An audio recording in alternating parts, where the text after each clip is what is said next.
দক্ষিণ আমেরিকার দেশ ভেনেজুয়েলায় গত ৩ দিনে আন্তর্জাতিক ইতিহাসের অন্যতম বড় ও বিতর্কিত ঘটনা ঘটেছে।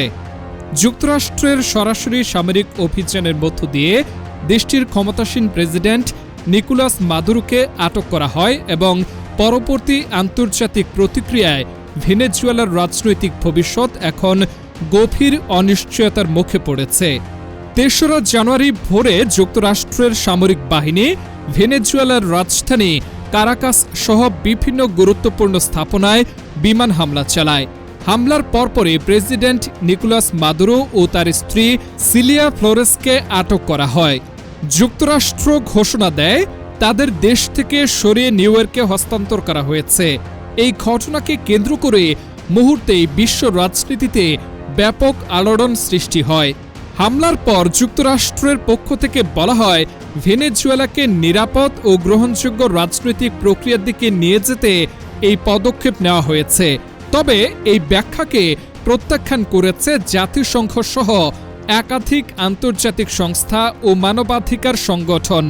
তাদের মতে এটি আন্তর্জাতিক আইন লঙ্ঘন এবং বৈশ্বিক নিরাপত্তার জন্য গুরুতর হুমকি। আন্তর্জাতিক সংবাদ মাধ্যমগুলোর প্রতিবেদনে বলা হয়েছে, বহু দেশ ও আন্তর্জাতিক প্রতিষ্ঠান এই হামলাকে সরাসরি আগ্রাসন এবং সামরিক অপব্যবহার হিসেবে আখ্যা দিয়েছে।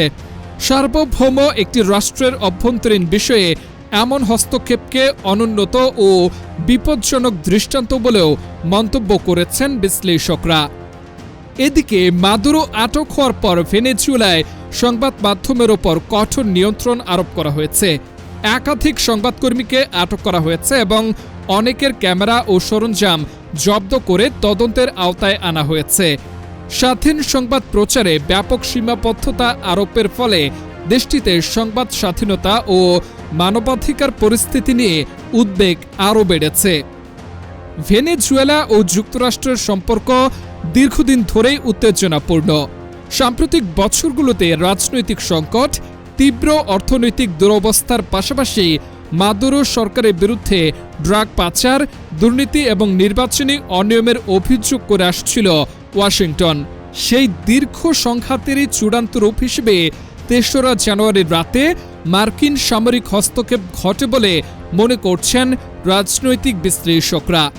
অন্যদিকে মাদুরো ও তার স্ত্রী মার্কিন আদালতে নিজেদের অপরাধী নন বলে দাবি করেছেন।